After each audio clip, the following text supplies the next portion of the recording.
민노 씨, 제발 이러지 마요. 한 번만 용서해줘요. 다시는 안 그럴게요. 결국 아내는 내 앞에 무릎을 꿇었다. 거실 한가운데에서 눈물 범벅이 된 얼굴로. 하지만 나는 단 한 발짝도 움직이지 않았다. 아내는 한때 결혼할 사람이 아니면 손도 잡기 싫다고 말하던 여자였다. 보수적이고 조심스럽고 순수해 보이던 그 말들이 내게는 진심처럼 들렸다. 그래서 나는 모든 걸 걸고 믿었다. 하지만 그 믿음의 끝은 오피스텔의 문 앞이었다. 카메라 속 그녀는 다른 남자의 팔에 안겨 있었다.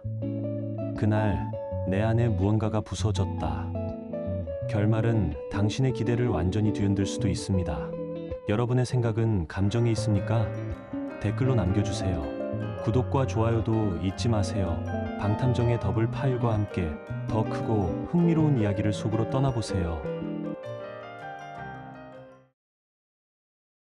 나는 강민호, 45살. 서울 홍대 근처에서 작은 책방을 운영하며 살아간다. 겉보기엔 조용하고 단순한 삶일지 몰라도 이 이야기를 꺼내는 지금 이 순간까지도 내 속은 여전히 무겁다. 나는 오늘 피하지 않고 말하려 한다. 이건 내 인생에서 가장 쓰라렸던 이야기다. 누군가의 일처럼 보일 수 있지만 전부 내가 겪은 일이다. 지금은 혼자지만 한때 나는 결혼을 믿었고 사랑을 믿었다. 그 믿음이 얼마나 허망하게 무너졌는지 그걸 말해보려 한다. 내가 아내를 처음 만난 건 36. 늦은 나이에야 결혼을 진지하게 고민하던 무렵이었다. 지인의 소개로 만난 그녀는 대형 여행사의 고객관리팀에 근무 중이었고 첫 인상은 단정하고 조용했다. 말을 아끼는 태도, 단정한 차림, 필요 이상으로 치장하지 않는 모습이 인위적이지 않아 오히려 마음이 끌렸다. 그러던 중 그녀가 내게 이런 말을 했다. 전 결혼할 사람 아니면 손도 안 잡아요. 감정 없는 관계는 못해요. 그 단호한 눈빛은 오히려 내 마음을 흔들어 놓았다. 요즘 세상에 이런 사람도 있구나 싶었다. 그 말 한마디에 나는 오히려 안심이 되었다. 나처럼 장난스러운 관계에 지친 사람에겐 딱 맞는 상대라고 생각했으니까.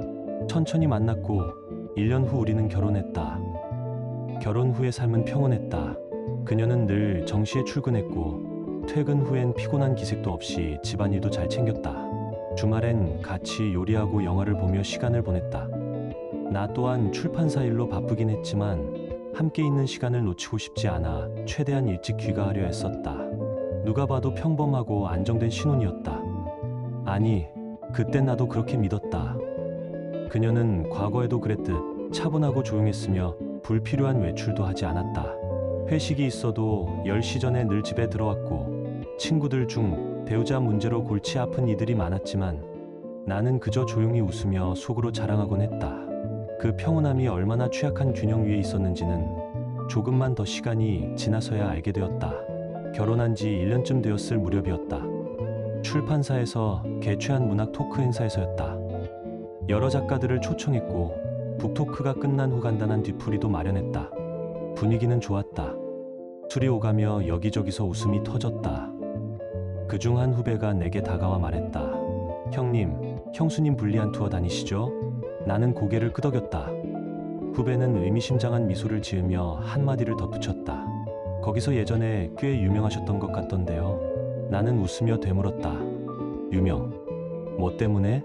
그 순간 후배의 표정이 굳어졌다. 잠시 당황한 듯 머뭇거리다가 억지로 웃음을 지어 보이며 말했다. 아, 그냥 일 잘하셔서 그런 걸 거예요. 제가 잘못 들었나 봅니다. 말을 얼버무리는 그 모습에서 나는 이상한 기색을 감지했다. 무언가 감추고 있는 듯한 느낌. 그때는 웃으며 넘겼지만 그 말이 내 머릿속을 오래도록 맴돌았다. 유명했다는 말 속에 대체 무엇이 들어있는 걸까? 그날 이후 나는 기억 속의 단서들을 하나둘 다시 떠올리기 시작했다. 아무렇지 않게 여겼던 일상 속 장면들이 점점 낯설게 다가오기 시작했다. 너무나도 믿고 있었기에 무심코 지나쳤던 순간들이 내 마음속에 조용히 균열을 내기 시작한 것이다. 후배의 말을 애써 가볍게 넘겼지만 집으로 돌아오는 길 내내 그 문장이 머릿속에서 떠나지 않았다. 유명했다는 말이 왜 이렇게 거슬릴까? 그냥 우수한 직원이었다는 뜻일 수도 있겠지만 그 말 끝에 흐릿한 여운이 마음에 걸렸다. 며칠 동안은 일부러 신경 쓰지 않으려 했다. 괜히 내 손으로 불안을 키우고 싶지 않았다. 그녀를 의심하고 싶지 않았다. 하지만 이상하게도 작은 것들이 자꾸 눈에 밟히기 시작했다. 처음엔 단순한 퇴근 시간이 늦어짐이었다. 예전엔 항상 10시 전에 들어왔던 사람이 어느 순간부터는 11시 자정까지 늦어지기 시작했다. 이유를 물으면 늘 같은 말이었다. 요즘 고객 행사랑 접대 일정이 좀 많아서 팀 회식도 많고 대형 여행사라면 바쁜 시즌이 있을 수 있다. 나는 스스로를 설득했다. 그래, 성수기겠지. 팀 단위 회식도 잦을 테고. 하지만 석연치 않은 기분은 쉽게 사라지지 않았다. 이상한 점은 또 있었다. 회식을 하고 왔다는데 술 냄새가 거의 나지 않았다. 향수 냄새는 은은하게 배어 있었지만 뭔가 불쾌할 정도로 깔끔했다. 처음엔 샤워라도 하고 온 줄 알았지만 머리카락은 이미 말라 있었고 화장도 거의 그대로였다. 그렇게 사소한 불일치들이 하나씩 쌓여가던 어느 날이었다. 아내가 외출 준비를 하던 중 가방을 식탁 의자에 걸쳐둔 채 욕실로 들어갔다. 원래라면 그런 건 신경 쓰지 않았을 텐데 그날따라 무심코 시선이 가방 안쪽으로 향했다. 살짝 열린 가방 틈으로 뭔가 반짝이는 게 보였다. 나는 자신도 모르게 다가가 들여다봤다. 고급스러운 상자였다. 겉면엔 유명 수입 브랜드의 로고가 선명히 새겨져 있었다. 그녀가 욕실에서 나오는 순간 나는 무심한 듯 물었다. 그거 뭐야? 그녀는 잠시 눈빛이 흔들리더니 곧바로 웃으며 대답했다. 아, 우리 지사장님 승진 선물이야. 회사에서 단체로 맞춘 거야. 말을 하며 능숙하게 가방을 닫았다. 나는 고개를 끄덕였지만 마음속에선 물음표가 떠올랐다. 지사장 승진 선물로 그 정도 고급 브랜드를? 내가 알기로도 그건 100만 원을 훌쩍 넘는 가격이었다. 하지만 더 묻진 못했다. 내 의심이 내 입을 통해 나오는 순간 모든 신뢰가 금이 가버릴 것 같았기 때문이다. 그래서 그냥 그래? 하고 웃어넘겼다. 그녀는 아무렇지 않게 나갔고 나는 홀로 남아 계속 그 상자와 그 웃음을 떠올렸다. 며칠 뒤 출판사 거래처와 신간 홍보 미팅이 있었다. 오랜만에 만난 업계 선배와 이야기를 나누던 중 자연스럽게 아내의 직장이 언급되었다. 불리한 투어 다닌다면서요? 윤지혜 씨, 이름이 나칭네요. 내가 고개를 끄덕이자 그는 잠시 회상하듯 말했다. 예전에 우리 업계 잡지 만들 때 그분이 담당이었죠. 간부들이 꽤 챙기던 사람으로 기억해요. 심장이 철렁했다. 간부들이요? 나는 내 질문에 그는 대수롭지 않다는 듯 웃으며 말했다. 그쪽 업계야 뭐 잘 나가는 직원들 소문이야 늘 있잖아요. 뭐 그땐 간부들 사무실도 자주 들락거렸다고들 했었지. 다들 그런 얘기 한 번쯤은 하죠. 그는 웃고 넘어갔지만 나는 웃을 수 없었다. 아무 의미 없을 수도 있는 그 말들이 내 머릿속에 쌓여가던 의심의 조각들과 묘하게 맞아떨어졌다. 집으로 돌아오는 길, 창밖 풍경은 아무렇지 않은데 내 안은 온통 뒤엉켜 있었다. 그 진지하고 보수적이던 사람, 결혼할 사람 아니면 손도 안 잡는다던 그 말이 어쩐지 점점 멀게만 느껴졌다. 그날 밤 집에 들어섰을 때 그녀는 소파에 앉아 TV를 보고 있었다. 너무도 평온한 표정이었다. 나는 아무 일도 없는 척 그녀 옆에 앉았다. 오늘 회사는 어땠어? 그녀는 고개를 돌려 웃으며 대답했다. 그냥 평범했어. 왜 그래? 나는 애써 미소 지으며 고개를 저었다. 아니, 그냥. 그 이상은 묻지 못했다. 어떤 단어를 입에 올려야 할지조차 떠오르지 않았다. 괜한 의심처럼 보이고 싶지도 않았다. 하지만 마음속의 불안은 멈출 줄 몰랐다. 며칠 뒤 그녀는 또 회식이 있다며 늦게 들어온다고 했다. 10시쯤 온다더니 결국 자정을 넘기고서야 들어왔다. 현관문을 열고 들어선 그녀는 피곤한 얼굴이었지만 그날도 어김없이 술 냄새는 없었다. 오히려 어울리지 않을 정도로 상쾌한 향수 냄새만 은은히 퍼졌다. 나는 조용히 그 모습을 바라봤다. 그녀는 좀 길어졌네라는 말만 남기고 방으로 들어갔다. 그때 내 안에서 뭔가가 또렷하게 흔들리기 시작했다. 아내가 들어서자마자 풍긴 것은 피곤함이 아니라 설명할 수 없는 어색함이었다. 회식을 하고 왔다면서 술 냄새는 전혀 느껴지지 않았다. 평소보다 더 단정한 외모, 화장 그대로 샤워도 하지 않은 채 곧장 방으로 들어가는 뒷모습이 어쩐지 멀게 느껴졌다. 회식 어땠어? 하고 조심스레 묻자 그녀는 짧은 말 한마디만 남겼다. 응, 그냥 좀 길어졌네. 그 대답과 함께 닫히는 침실 문이 묘하게 차갑게 느껴졌다. 나는 문이 닫힌 그 방향을 오래 바라보며 마음 한쪽이 서늘해지는 것을 느꼈다. 회식을 하고 왔다면 흔히 풍길 술 냄새 대신 향수의 잔향만 남아 있었다. 아내의 하루가 내게 닿지 않는다는 느낌이 처음으로 찾아왔다. 며칠 뒤 결국 결심을 굳히게 만든 결정적인 순간이 찾아왔다. 아내가 샤워를 하러 욕실로 들어가면서 휴대폰을 거실 테이블에 둔 채 문을 닫았다. 나는 원래 남의 물건을 함부로 보는 사람이 아니다. 아내의 휴대폰은 더더욱 그랬다. 하지만 그날은 이상했다. 손이 저절로 움직였다. 떨리는 손끝으로 휴대폰을 집어들었고 잠금 화면을 넘겼다. 비밀번호는 생일이었기에 어렵지 않았다. 화면을 켜자마자 낯선 번호로부터 온 메시지 알림이 떴다. 그 한 줄을 보는 순간 심장이 순간적으로 쿵 하고 내려앉았다. 오늘은 8시 도착. 스위트룸에서 기다릴게. 스위트룸. 그 단어가 어딘가에서 들었던 소문과 겹쳐졌다. 업계 선배가 무심히 던졌던 말들, 간부들 사무실, 드나들었다는 이야기. 그것들이 퍼즐처럼 맞아 떨어지는 듯했다. 나는 이쪽으로 스크롤을 올렸다. 전부 낯설면서도 아내의 산과 겹쳐 보이는 문장들이 있었다. 지난번 선물 고마웠어. 다음에도 그 시간 괜찮지? 요즘 남편한테 이상하게 들키는 건 아니지? 그 마지막 문장을 보는 순간 온몸에 피가 싸늘하게 식었다. 남편. 나를 언급하는 문장. 내 현실이 그 안에서 조롱처럼 적혀 있었다. 손이 떨려 휴대폰을 놓을 뻔했다.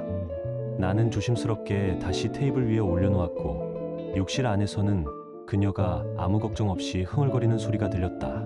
그 소리마저도 낯설었다. 나는 소파에 털썩 주저앉아 머리를 감쌌다. 지금 당장 따져 묻고 싶은 마음과 혹시 내가 잘못 보고 있는 건 아닐까 하는 마지막 기대가 뒤엉켰다. 하지만 단 하나도 만족스러운 답을 찾지 못했다. 그날 밤 침대로 들어온 아내는 평소와 다름없이 행동했고 나는 눈을 감고도 잠들지 못했다. 옆에 누워있는 그녀가 누구인지, 내가 알고 있던 사람이 맞는지, 그 첫 만남에서 보였던 단호한 눈빛이 과연 진심이었는지 모든 것이 흔들렸다. 그리고 나는 결심했다. 확인해야 한다. 직접 눈으로. 의심만으로는 아무것도 해결되지 않으니까. 며칠 뒤 마침내 기회가 왔다. 아내가 또 회식이 있다며 늦는다고 했다. 메시지에 적혀있던 시간과 정확히 같은 날, 같은 시각이었다. 나는 출판사에 남아있는 척하며 그녀가 집을 나서기를 기다렸다. 그녀의 차가 골목을 빠져나가자마자 나도 곧바로 출발했다. 혹시 내가 오해한 게 아닐까 하는 희미한 기대가 가슴 한편에 남아있었지만 그녀의 차는 세사 방향이 아닌 전혀 다른 곳으로 향했다. 밤의 서울은 차갑고 번잡했지만 그 속에서 아내의 차는 목적지를 정확히 알고 있는 사람처럼 움직였다. 결국 도착한 곳은 강남의 고급 스위트룸 오피스가 즐비한 지역이었다. 그녀는 주변을 의식하며 건물 안으로 들어갔다. 나는 조금 떨어진 곳에 차를 세우고 숨을 고른 뒤 따라갔다. 잠시 후 한 남자가 모습을 드러냈다.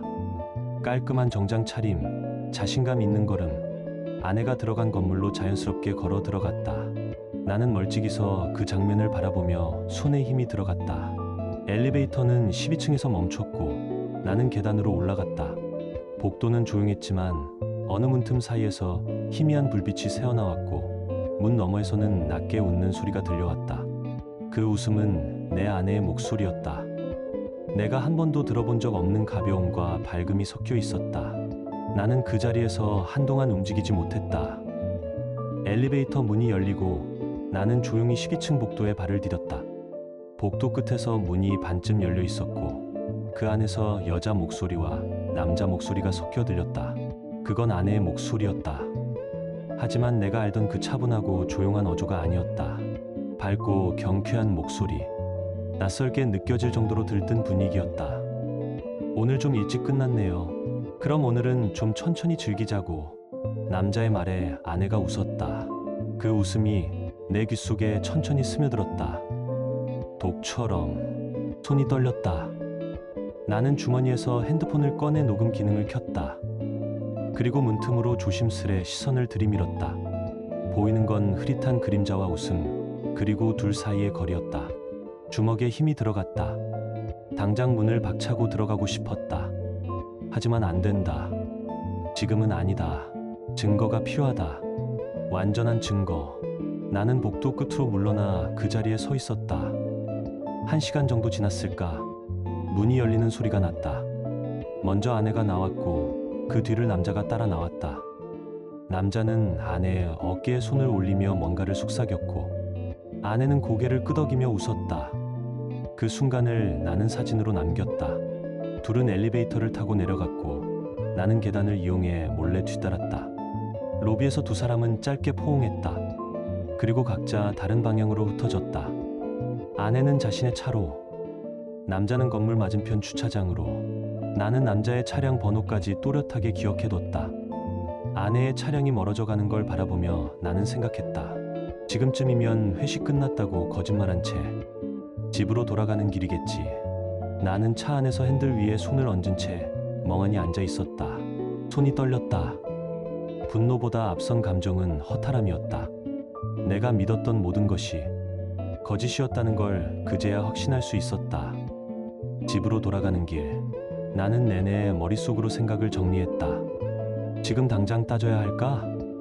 아니면 더 많은 증거를 확보해야 할까? 하지만 생각해보면 이미 충분했다. 오피스텔 출입 사진, 창문 너머 그림자, 포옹 장면까지. 더 뭘 더 봐야 한단 말인가? 집에 도착했을 때 아내는 이미 소파에 앉아 있었다. TV를 보며 평소와 다름없는 얼굴로 말했다. 일찍 왔네. 나는 대답하지 않았다. 그저 조용히 현관에 서서 아내를 바라봤다.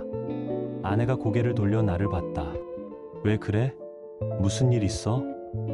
나는 핸드폰을 꺼내 들었다. 오늘 찍은 사진들을 차례로 보여줬다. 오피스텔 앞 사진, 창문 그림자, 포옹 장면. 아내의 얼굴에서 피가 싹 가셨다. 입을 다문 채 한참 말을 잇지 못하더니 잠시 숨을 들이마시고 말문을 열었다. 이게 뭐야? 내가 할 말이야. 이게 도대체 뭐냐고. 내 목소리는 차가웠다. 그 차가움은 나조차 놀랄 정도였다. 아내는 눈을 감았다가 다시 떴다. 그리고 놀랍게도 당황한 기색 없이 덤덤히 말했다. 그냥 업무 때문에 들른 거야. 왜 이렇게 날 구속하려 해? 구속. 나는 믿기지 않아 웃었다. 그건 황당함에서 터져 나온 웃음이었다. 2시간 동안 침대가 있는 오피스텔에서 업무를 봤다고? 침대 위에서 하는 회의라도 있었나 보지. 아내는 입술을 꽉 깨물었다. 그 말에 더 이상 대답하지 못했다. 그리곤 갑자기 눈빛이 차가워졌다. 그리고 말문을 열었다. 그래, 맞아. 근데 당신이 뭘 어쩔 건데? 그 한마디는 전율이었다. 내 뒷목에 소름이 돋았다. 뭘 할 수 있냐고? 그걸 지금 나한테 묻는 거야? 아내는 이어서 말했다. 당신과 결혼한 걸 후회하진 않아. 하지만 내가 진짜 원하던 삶은 그게 아니었어. 당신은 절대 몰라. 나는 소리를 지르고 싶었다. 하지만 꾹 참았다. 그 대신 낮고 단단한 목소리로 물었다. 그 남자 누구야? 회사 본부장이야. 만족했어? 나는 그 말에 더는 참고 있을 수 없었다. 그대로 집을 나섰다. 아내는 뒤따라 나오지 않았다. 나는 차를 몰고 나왔다. 어디로 가는지도 모르면서 그저 핸들을 잡고 달렸다. 머릿속은 비어 있었고 곧 분노로 가득 찼다. 결혼 전에 손 한 번 잡기 싫다고 했던 그 사람, 조신하고 보수적이던 말투, 모든 게 연기였다. 나는 차를 세우고 핸드폰을 들었다. 그리고 아내의 휴대폰에 저장돼 있던 그 번호로 전화를 걸었다. 몇 번의 신호음 뒤 낯선 남자의 목소리가 들렸다. 누구시죠? 윤지 남편입니다. 잠시 정적, 그리곤 웃음소리. 아, 그러시군요. 무슨 일이신지. 무슨 일이냐고요? 지금 장난합니까? 나는 목소리를 높였다. 그러나 그 남자의 태도는 끝까지 뻔뻔했다. 장난은 무슨. 좋은 아내 얻으셨네요. 예전 일은 그냥 묻어두시죠. 예전 일이라고? 지금도 계속되고 있는데. 나는 더는 말을 잇지 못한 채 전화를 끊었다. 분노와 허탈함이 동시에 몰려왔다. 숨을 쉴 수 없을 만큼 마음이 복잡했다. 그날 밤 나는 집에 돌아가지 않았다. 혼자 살고 있는 친한 후배의 집으로 향했다. 그에게 모든 이야기를 털어놓자 그는 경악을 금치 못했다. 형, 그게 정말이야? 형수님 그렇게 얌전해 보이셨는데. 후배는 조용히 말했다. 형, 이런 건 그냥 넘기면 안 돼요. 변호사 만나세요. 증거도 있으시잖아요. 나는 고개를 끄덕였다. 그 말이 맞았다. 더는 감정에 휘둘리면 안 된다. 다음날 아침 나는 바로 이혼 전문 변호사를 찾아갔다. 상담실에서 차분히 지금까지의 일을 이야기했다. 오피스텔 앞 사진, 녹음 파일, 문자 내용까지 모든 증거를 조용히 책상 위에 꺼내놓았다. 변호사는 자료를 꼼꼼히 살폈고 곧 고개를 끄덕였다. 증거가 확실하네요. 상간자 소송도 가능합니다. 이혼 소송에서도 유리한 위치에 계십니다. 그럼 어떻게 진행하면 되죠? 나는 다급하게 물었다. 변호사는 조용히 말했다. 먼저 이혼 소송을 제기하시고 같은 시점에 상간자인 본부장을 상대로 손해배상 청구를 하시면 됩니다. 배우자의 부정행위로 인한 정신적 피해에 대해 충분히 책임을 물을 수 있어요. 나는 그 자리에서 결정을 내렸다. 더는 망설일 이유가 없었다. 이제부터는 나의 시간이었다. 사무실을 나와 곧장 집으로 향했다. 현관문을 열자 아내가 소파에서 일어났다. 어젯밤 어디 있었어? 연락도 안 되고 그게 지금 중요해? 나는 차갑게 말했다. 아내는 잠시 멈칫하더니 조심스레 다가왔다. 민호 씨, 우리 이야기 좀 해요. 나는 고개를 저었다. 이제 와서 무슨 이야기? 다 끝났어. 끝나긴 뭐가 끝나. 당신이 오해하고 있는 거야. 여전히 태연한 태도, 마치 잘못한 사람이 내가 된 것처럼 굴었다. 나는 조용히 가방을 열었다. 그리고 서류를 꺼냈다. 변호사가 준비해준 이혼소송 관련 서류였다. 이게 뭐야? 아내는 서류를 받아들었다. 내용을 훑어보는 그녀의 얼굴이 굳어갔다. 이혼 소송, 진심이야? 진심이지. 그리고 그 본부장한테도 소송 걸 거야. 상간자 소송. 그제서야 아내의 얼굴에 처음으로 당황한 기색이 떠올랐다. 지금까지는 모든 걸 통제할 수 있다고 믿었겠지. 하지만 이건 그녀의 손을 벗어난 일이었다. 당신 미쳤어? 이렇게까지 할 거야? 나는 차분히 말했다. 미친 건 너야. 결혼해놓고 오피스텔 들락거리며 뭘 기대했는데. 아내는 입술을 깨물었다. 잠시 침묵하더니 갑자기 무릎을 꿇었다. 그리고 내 손을 잡았다. 민호 씨, 제발 이러지 마요. 한 번만 용서해줘요. 다시는 안 그럴게요. 처음이었다. 처음으로 아내가 나에게 무릎 꿇고 빌었다. 하지만 너무 늦었다. 안 돼. 이미 변호사한테 다 맡겼어. 나는 손을 뿌리치고 조용히 방으로 들어갔다. 문을 닫는 순간 아내의 울음소리가 거실에 퍼졌다. 하지만 나는 돌아보지 않았다. 이미 모든 선을 넘었으니까. 며칠 후 소송은 빠르게 진행됐다. 변호사는 증거가 확실하다고 했다. 이혼 소송과 동시에 상간자 소송도 함께 접수되었다. 회사 측에도 통보되었고 그 본부장은 내부 감사에 회부됐다. 아내는 몇 차례 연락을 해왔다. 사과의 메시지, 용서를 구하는 음성 메시지, 심지어 그녀의 어머니까지 연락을 해왔다. 하지만 나는 단 한마디도 응답하지 않았다. 용서는 사랑의 일부지 배신을 덮는 도구는 아니니까. 본부장 쪽에서는 처음엔 아무 연락도 없었다. 아마도 가벼운 일로 치부했을 것이다. 하지만 법원에서 정식으로 소장이 전달되자 그들의 태도는 눈에 띄게 바뀌었다. 며칠 후 본부장 측 변호사에게서 전화가 왔다. 의뢰인께서 이 일이 커지는 걸 원치 않습니다. 합의금을 드릴 테니 소송을 취하해 주시면 어떻겠습니까? 그 말투는 정중했지만 그 속엔 여전히 잘못을 가볍게 보는 뉘앙스가 숨겨져 있었다. 나는 단 한순간도 고민하지 않았다. 합의는 없습니다. 법정에서 봅시다. 그리고 전화를 끊었다. 합의, 타협. 그건 생각조차 하지 않았다. 이제는 누가 잘못했고 누가 상처를 입었는지 법정에서 분명히 드러나야 했다. 한편 아내는 계속해서 매달렸다. 집에서 마주칠 때마다 울먹이며 손을 잡았다. 민호 씨 제발 소송만은 취하해 주세요. 회사에서 정말 못 버텨요. 처음부터 그러지 그랬어. 한 번만 용서해 줘요. 정말 잘못했어요. 그녀의 눈물은 더 이상 내 마음을 움직이지 않았다. 그녀가 주장하던 보수적이고 조신한 태도가 모두 연기였다는 걸 이미 알아버렸으니 나를 속이고 나를 그저 장애물처럼 취급했던 사람이었다. 용서라는 말은 더 이상 내 안에서 의미를 갖지 못했다. 그리고 마침내 재판 날짜가 잡혔다. 법정에 서서 본부장과 아내를 마주보는 순간 둘의 얼굴은 창백하게 질려 있었다. 특히 본부장은 이미 회사에서 난리가 난 모양이었다. 대형 여행사 같은 곳에서 유부녀와의 분류는 이미지 치명타다. 입지가 무너지는 건 순식간이었다. 재판은 여러 차례 이어졌다. 증거 제출, 증인 신문, 반박과 재반박. 나는 차분히 준비해 두었던 모든 자료를 제출했다. 오피스텔 출입 사진, 음성 녹음, 문자 내용. 나와 함께 일하는 출판사 후배도 증인으로 나와 오래전부터 들었던 소문을 그대로 증언했다. 업계 선배도 나와서 아내가 과거 간부들과 유난히 가까웠다는 이야기를 털어놓았다. 아내의 측 변호사는 반박을 시도했지만 이미 증거는 명백했고 부정행위는 부정할 수 없었다. 오피스텔 출입 기록까지 조회됐고 그 오피스텔이 본부장 명의라는 사실이 드러나자 본부장 측도 더는 변명할 여지가 없었다. 최종 판결 날 재판부는 분명하게 말했다. 배우자의 부정행위는 명백합니다. 이혼은 인정하고 위자료 역시 청구한 대로 인정합니다. 또한 상간자인 본부장에 대한 손해배상 청구 역시 인용합니다. 그 문장을 듣는 순간 나는 비로소 숨을 고르게 들이켰다. 정의가 나를 향해 손을 들어준 순간이었다. 누가 옳고 누가 그릇되었는지 법이 정확히 말해준 것이다. 판결이 난 며칠 뒤 회사 쪽 소식을 들을 수 있었다.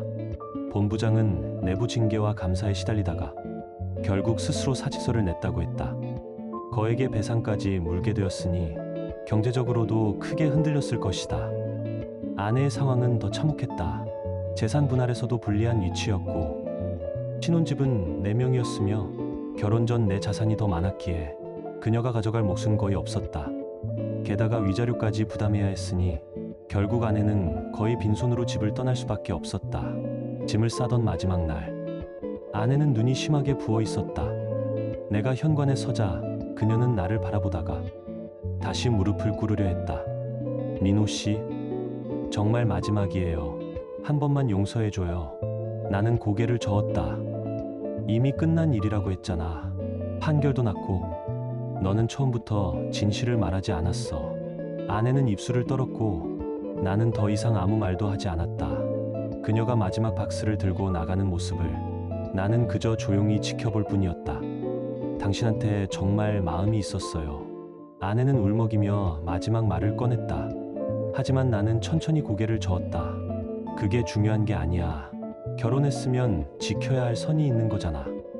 당신은 그걸 넘었어. 아내는 더 이상 아무 말도 하지 못했다. 눈물을 떨구며 짐을 마저 챙겼고 나는 그 뒷모습을 끝까지 바라봤다. 하지만 마음은 흔들리지 않았다. 이미 너무 많이 배신당했기 때문에. 며칠 뒤 서류를 제출하러 들른 법원 앞에서 나는 우연히 아내와 다시 마주쳤다. 그녀는 나를 보자마자 주변 시선 따위는 신경 쓰지도 않고 곧장 달려와 무릎을 꿇었다. 시멘트 바닥 위에 그대로 주저앉았다. 민호 씨, 제발요. 처음부터 전부 거짓말은 아니었어요. 정말이에요. 눈물이 얼굴을 따라 줄줄이 흘러내렸다. 하지만 그 눈물을 나는 믿을 수 없었다. 처음 만났을 때도 그랬다. 그녀는 울고 있었고 결혼할 사람 아니면 손도 안 잡는다며 진지한 척, 순수한 척 나를 바라보았다. 그 모든 것이 이제는 연극처럼 느껴졌다. 나는 한마디만 남기고 뒤돌아섰다. 그만해. 우린 끝났어. 그 순간부터 나는 단 한 번도 뒤를 돌아보지 않았다. 뒤에서 그녀가 나를 부르는 소리가 들렸지만 그 목소리조차도는 내 가슴을 흔들지 못했다. 이미 끝났으니까. 법적으로도 감정적으로도 모든 게 마무리되었다. 나는 다시 혼자가 되었지만 후회는 없었다. 잘못된 관계를 끌고 가는 것보다 이렇게 끝내는 것이 훨씬 나았으니까. 그리고 무엇보다 잘못한 사람에게 제대로 된 대가를 치르게 했다는 사실이 나를 위로해 주었다.